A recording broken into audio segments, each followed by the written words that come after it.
নমস্কাৰ স্বাগতম জনাইছোঁ মোৰ ইউটিউব চেনেললৈ। আজি এটি নতুন বিষয় লৈ আপোনালোকৰ ওচৰত উপস্থাপন কৰিব আহিছোঁ। আজি লৈ আহিছোঁ আপোনালোকৰ ওচৰলৈ ভাৰতৰ কেইখনমান অনন্য গাঁও।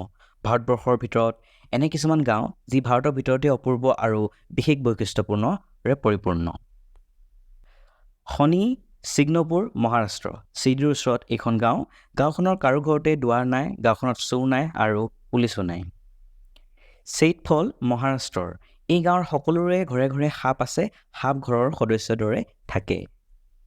শিৱাৰে বজাৰ মহাৰাষ্ট্ৰ ভাৰতৰ সবাতোকৈ ধনী গাঁও, য'ত এজনো দৰিদ্ৰ নাই, বৰং 60জন লাখপতি আছে। পানচাৰী গুজৰাট ভাৰতৰ সবাতোকৈ আধুনিক গাঁও, ঘৰে ঘৰে CCTV আৰু ৱাইফাই আছে আৰু সৌৰশক্তিৰ দ্বাৰা চলিত পথৰ দাঁতিৰ লাইটসমূহ।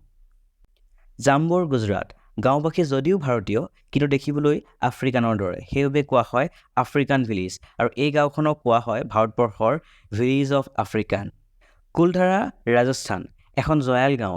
গাঁওখনত কোনো মানুহ নাথাকে আৰু ঘৰবোৰ ভূত বাংলোৰ দৰে এৰা পৰি আছে।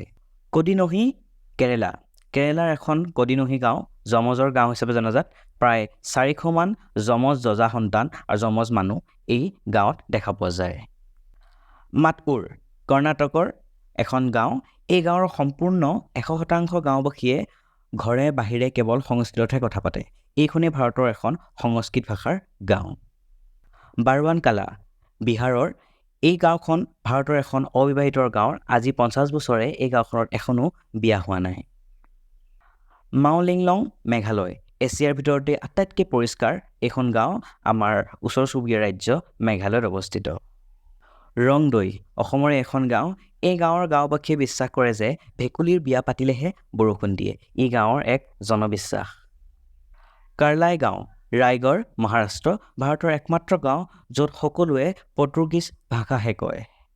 গতিকে আমি আজি ভাৰতৰ কেইখনমান এনে কিছু অনন্য গাঁৱৰ বিষয়ে আপোনালোকৰ আগত কিছু তথ্য দাঙি ধৰিলোঁ। আৰু এই তথ্য যদি ভাল পালে চাই, তেনেহ'লে লাইক কৰিব ভিডিঅ'টো, চেনেলটো ছাবস্ক্ৰাইব কৰিব আৰু অন্যান্য ভিডিঅ' পাই থাকিবলৈ চেনেলটি ছাবস্ক্ৰাইব নকৰাকৈ নাথাকিব। ধন্যবাদ। জয় অসম।